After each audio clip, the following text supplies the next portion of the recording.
Allahu Akbar, Allahu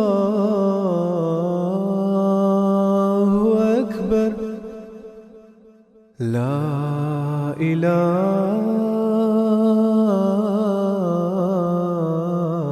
illallah.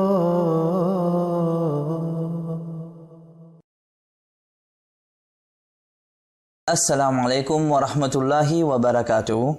Nous vous rejoignons pour un nouvel épisode de la jurisprudence islamique. Les questions des épisodes précédents étaient principalement au sujet de la salat. De même pour cet épisode. Nous avons Mourabi Nour et Mourabi Shamim Saeb. Assalamu alaikum wa rahmatullahi wa barakatuh. Wa alaykum salam wa rahmatullahi.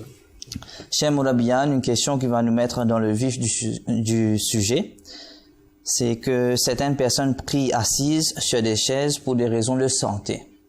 Parfois, elles commencent debout, ensuite s'assoient dans la position de sujoud, qui est la prosternation. Il est impossible dans ce cas de prier épaule contre épaule.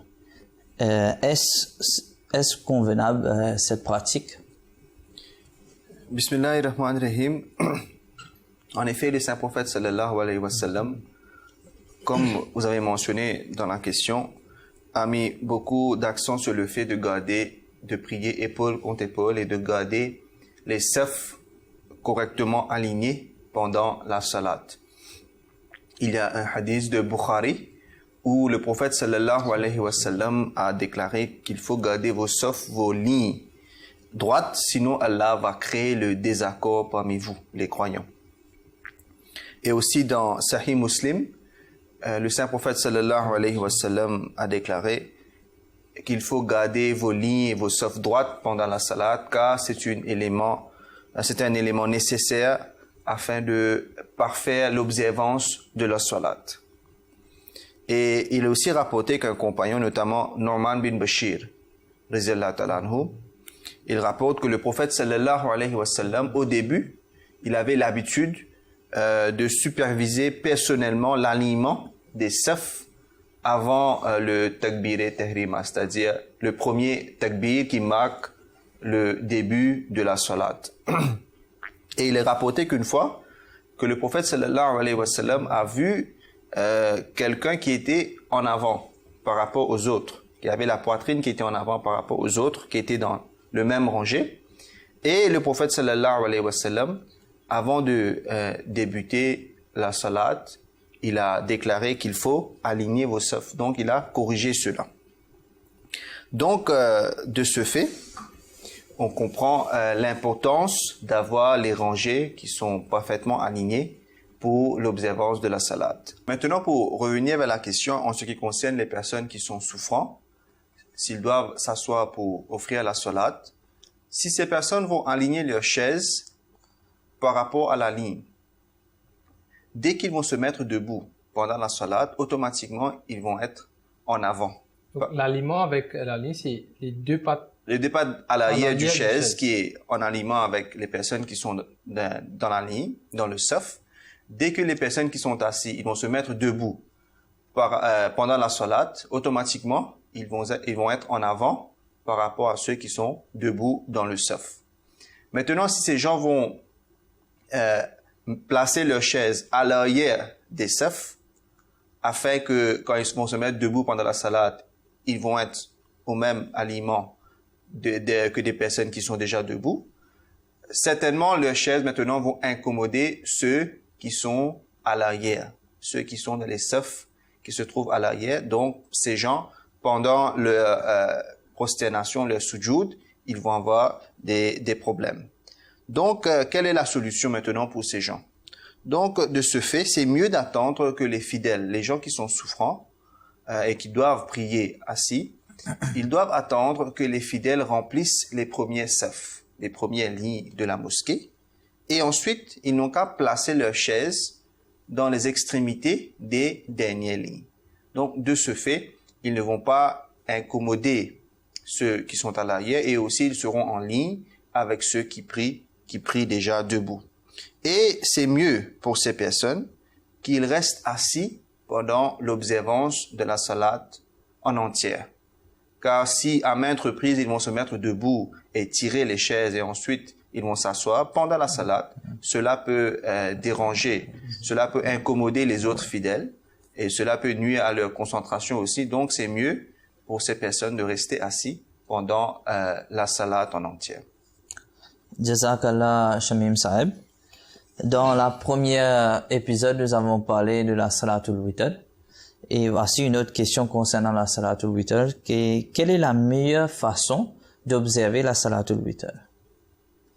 Il y avait deux façons dont on peut déduire des ahadiths, des livres, des traditions du Saint-Prophète sallallahu alayhi wa sallam.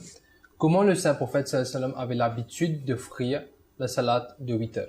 Comme on avait déjà discuté auparavant que la salat de Witr consiste de 3 rakats après la salat de Isha, normalement avant de dormir, ou après la salat de Tahajjud. Donc, dans les hadiths, on constate que le Saint-Prophète sallallahu alayhi wa sallam, en général, avait l'habitude d'offrir les 3 rakats et il récitait les surahs Al-A'la, Al-Kafirun et Al-Ikhlas. Et il avait l'habitude aussi de réciter des autres portions du Saint-Coran, mais les 3 rakats étaient faites en même temps. Donc il n'y avait pas de salam entre les rakats. Donc il y avait 3 rakats en même temps, comme on offre les 3 rakats pour la salat de Maghrib. Donc ça c'était l'habitude du Saint-Prophète sallallahu alayhi wa sallam. La deuxième façon qui est aussi très commune dans les hadiths, c'est que le Saint-Prophète sallallahu alayhi wa sallam offrait 2 rakats, ensuite il faisait salam. Après la salam, il commençait à nouveau une nouvelle rakat. Et après le ruku, en se mettant debout, le Saint-Prophète sallallahu alayhi wa sallam disait le dua et kunut, la prière que normalement il avait l'habitude d'offrir pendant la salat de 8 heures. Donc, ça c'est les deux façons qui est dans les hadiths, dans la pratique du Saint-Prophète sallallahu alayhi wa sallam. D'abord, il avait l'habitude d'offrir les 3 rakats ou 2 rakats et 1. Hazrat Muslim Maud a expliqué aussi à propos ces 3 rakats. C'est que la différence qu'il y a entre les 3 rakats de Witr et les 3 rakats de Salatul Maghrib, les deux salats constituent de 3 rakats. Mais la différence est que pour la salat de Maghrib, après la surah Fatiha, normalement, on doit lire une portion du Saint-Coran. Pour la salat de Maghrib, seulement dans les 2 premiers rakats, on va réciter une portion du Saint-Coran. Après le Fatiha. Après surah Fatiha. Donc, surah Fatiha et surah Al-Ikhlas, surah Fatiha et surah An-Nas, par exemple. Okay? Et pour la 3e rakat, il n'y a pas de tilawat après la surah Fatiha. Ça, c'est concernant la salat de Maghrib. Mais, pour la salat de Witr, dans les 3 rakats, on doit réciter surah Fatiha et une portion du Saint-Coran. Donc, pour la salat de Maghrib, dans les 2 premiers rakats, la personne doit réciter surah Fatiha et une portion du Saint-Coran. Mais pour la salat de Witr, dans les 3 rakats, la personne doit réciter surah Fatiha et une portion du Saint-Coran. Même s'il va offrir 2 et 1 rakat ou les 3 rakats. Ce sera la même chose. Ce sera la même chose. Jazakallah Nour Saeb. Maintenant, concernant l'intention pour la prière, est-ce qu'une personne peut changer son intention? Par exemple, si la personne est en train d'observer la Salatul Tahajjud et l'azan annonce la prière de Fajr, peut-elle continuer sa prière comme pour le Witr ou la Sunna? Cette même prière de Tahajjud. Oui. Comme Nour Seb vient de parler sur l'observance de la salat de Witr, l'heure pour l'observance de cette salat, de la salat de Witr, débute après la salat de Isha. Comme nous le savons tous, on offre la salat de Witr après la salat de Isha. Et jusqu'à l'heure pour la salat de Fajr. Donc, voici l'heure pendant laquelle on peut offrir la salat de Witr. Maintenant, si quelqu'un offre la salat de Tahajjud, il est en train d'offrir le Tahajjud et il entend l'azan de Fajr. Cela signifie que le soleil est sur le point de se lever. Et c'est la raison pour laquelle on appelle les gens vers la salat de Fajr. Et donc, l'heure pour l'observance de la salat de Fajr a déjà débuté. Donc, dans ce cas-là, d'après les traditions du Saint-Prophète, sallallahu alayhi wa sallam, parce que maintenant, l'heure pour la salade de 8 heures est déjà écoulée, il est permis à quelqu'un d'offrir les salades de 8 heures après le lever du soleil, bien après la salade de Fajr. Donc, si quelqu'un n'a pas pu offrir la salade de 8 heures pendant l'heure prescrite, c'est-à-dire après le salade de Isha jusqu'à Fajr, avant Fajr, par oubli, il a peut-être oublié ou il s'est endormi, le Saint-Prophète sallallahu alayhi wa sallam nous a donné cette permission d'offrir la salade de 8 heures après le lever du soleil. Mais cela, c'est pour seulement les gens qui, inintentionnellement, ils ont manqué cette prière, mais ceux qui n'ont pas pu offrir intentionnellement, ils n'ont pas pu offrir la salade de 8 heures, pour eux, il n'y a pas d'expiation, ils ne peuvent pas offrir cette même salade après, elles doivent simplement faire le istighfar et implorer le pardon d'Allah. Jazakallah Shamim Saeb. À présent, concernant l'azan et l'ikama, est-il nécessaire pour la personne qui donne l'azan, est-il nécessaire que c'est la même personne qui donne l'ikama aussi? On va se tourner vers la pratique du Saint-Prophète sallallahu alayhi wa sallam. Dans les traditions, on voit que le Saint-Prophète sallallahu alayhi wa sallam avait l'habitude d'appeler la personne qui a appelé l'azan, le muezzin. C'était lui qui avait l'habitude de dire le iqama. L'azan, c'est l'appel pour la prière. Quelques minutes avant la prière, le muezzin va appeler les gens vers la salat. Donc, dès que les gens se sont réunis dans la mosquée et l'heure de la prière est arrivée, cette personne va se mettre debout que maintenant on va commencer la salat. C'est ça, iqamatus salat. Donc, d'après la pratique du Saint-Prophète sallallahu alayhi wa sallam et les compagnons, les sahaba, c'était la même personne qui avait appelé l'azan. C'est lui qui va dire les paroles du iqama. Mais il y a aussi la possibilité que si le imam de la prière va donner la permission à quelqu'un d'autre de dire les paroles de l'iqama, ça aussi c'est permissible. C'est permissible. Et la personne qui a appelé le azan, il a cette permission de donner la chance à quelqu'un d'autre d'appeler le iqama. Mais cette permission est pour le imam ou le muezzin, c'est-à-dire la personne qui a appelé le azan, c'est pour eux de donner cette permission. Ils ont la priorité sur le iqama. Par exemple, sans la permission, personne normalement, ça ne doit pas être fait. Par exemple, dans l'histoire de l'islam, c'est très connu que Hazrat Bilal était le muezzin du Saint-Prophète sallallahu alayhi wa sallam. Dans cette époque, c'était lui qui avait l'habitude d'appeler le azan. Donc, tous les gens savaient déjà que c'est Hazrat Bilal qui va appeler le azan. Donc, étant donné que c'était Hazrat Bilal qui va faire le azan, c'était lui qui avait l'habitude de dire le iqama. Donc ça, c'était la pratique, c'était courant. Il y avait un moment que pour l'azan de Fajr, Hazrat Bilal est venu en retard. Donc, quelqu'un d'autre s'est mis debout dans l'absence de Bilal et il a appelé l'azan, qui était permis aussi. Donc, au moment de la prière de Fajr, quand le Saint-Prophète sallallahu alayhi wa sallam est sorti de sa chambre et venu dans la mosquée pour offrir la prière de Fajr, quand il s'est mis debout devant, donc normalement, la personne qui avait appelé l'azan doit se mettre debout pour appeler iqama. Donc, Hazrat Bilal s'est mis devant pour dire le iqama, parce que c'était son habitude. Donc là, quand il s'est avancé vers l'avant, le Saint-Prophète sallallahu alayhi wa sallam a dit, il a arrêté, et il a dit au Bilal, c'est ton frère qui a la priorité sur cette iqama, parce que c'est lui qui a appelé l'azan. Donc il a la priorité sur toi. Et Hazrat Bilal a tout de suite compris. Donc de cet incident, on constate que Hazrat Bilal il pouvait appeler l'iqama. C'était pas défendu.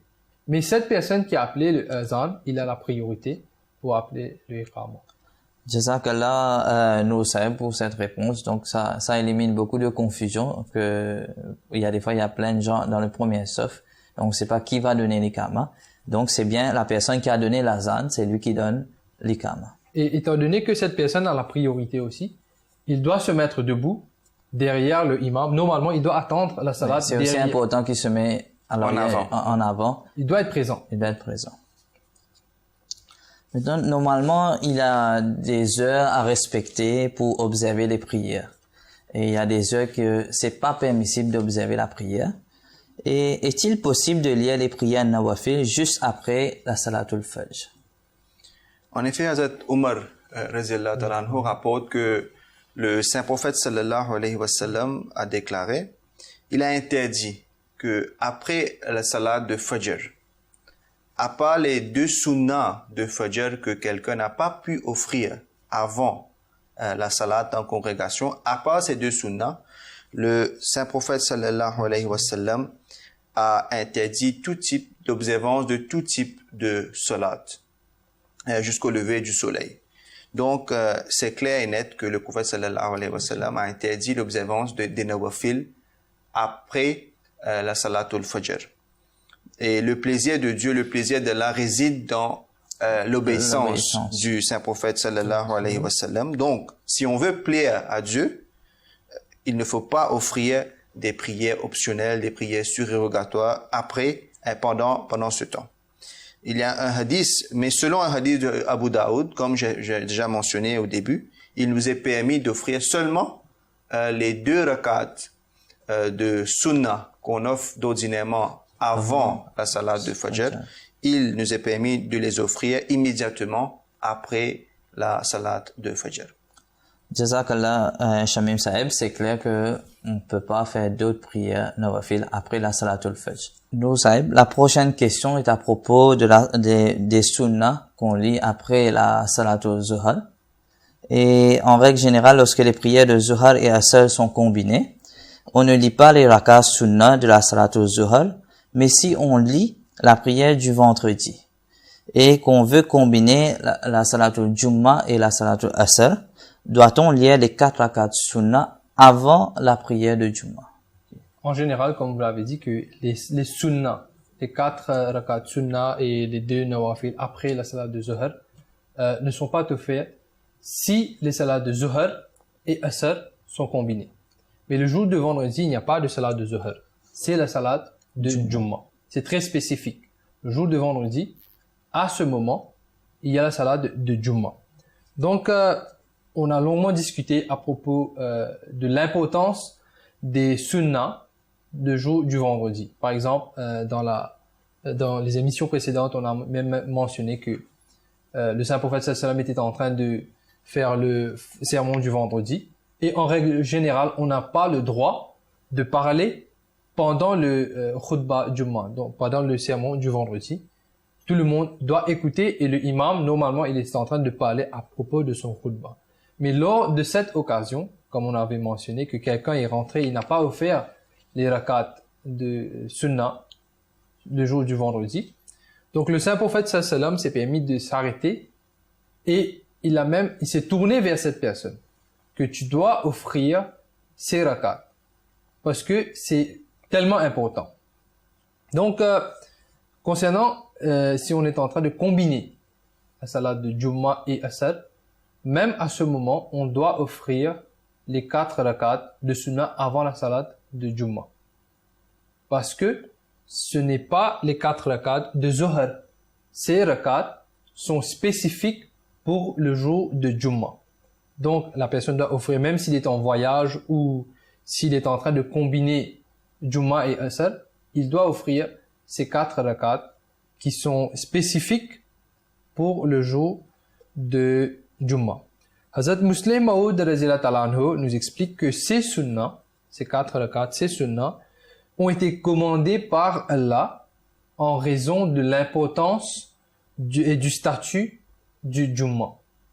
Même dans le Saint-Coran, c'est mentionné, il y a tout un chapitre sur le nom de Jumma.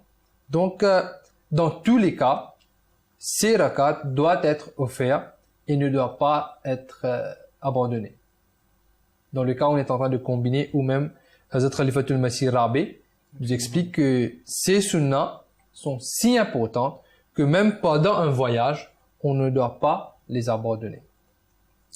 Jazakallah, Nour Sahib, c'est une prière, pendant la prière du Jumu'ah, on doit lire les 4 rakat sunnah. C'est très très important, comme vous avez dit en dernier, que même si on est en voyage, c'est recommandé, on doit observer ces 4 rakat sunnah.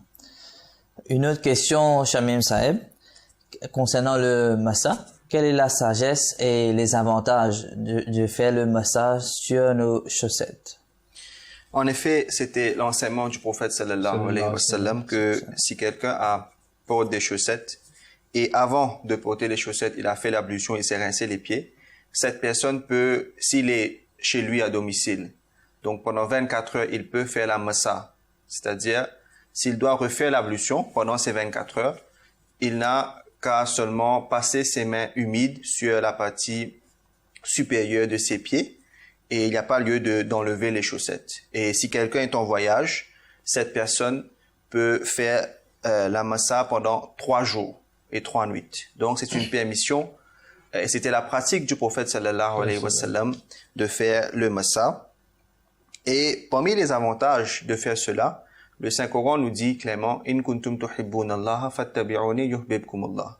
Que si vous voulez si vous aimez Dieu, vous avez l'amour pour Allah Ta'ala, donc faut me suivre. Le Saint-Prophète sallallahu alayhi wa sallam, faut le suivre et Allah va vous aimer. Donc en faisant le massa, tout en pensant que c'est la pratique du Prophète sallallahu alayhi wa sallam, certainement on va avoir l'amour d'Allah.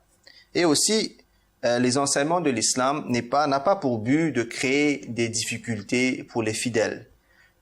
Plus particulièrement si quelqu'un est en voyage et il a déjà fait l'ablution et il doit refaire l'ablution à nouveau, c'est difficile pour lui pendant la journée à 5 reprises d'enlever les chaussettes pour se rincer les pieds et ensuite d'attendre afin qu'il puisse porter les chaussettes à nouveau. Donc l'islam nous a donné cette permission de faire la massa en considérant le fait que cela peut être devenir une difficulté pour les fidèles de se rincer les pieds à chaque fois, surtout pendant les voyages. Donc c'est une permission que le Saint-Prophète sallallahu alayhi wa sallam nous a donnée.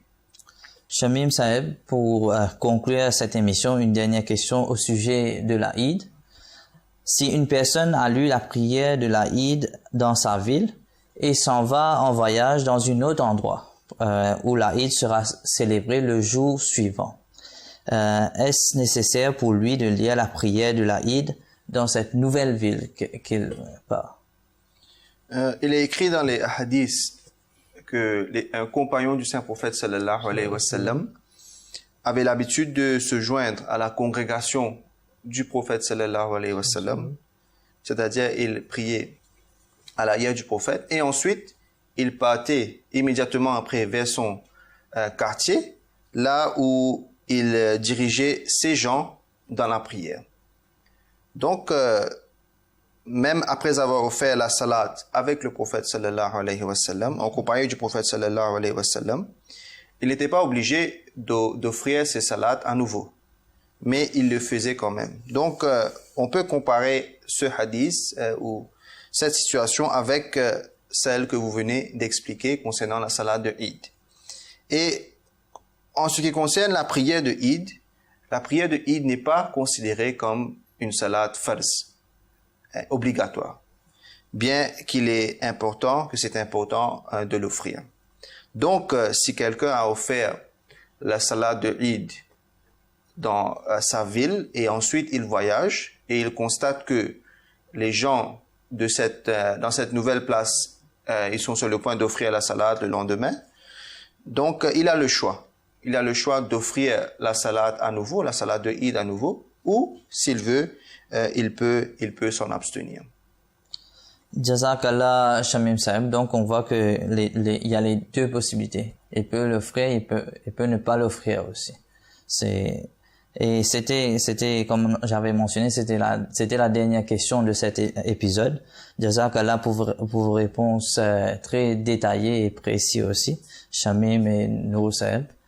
Et chers téléspectateurs, Nous sommes arrivés à la fin de cet épisode. Nous vous en remercions pour votre attention.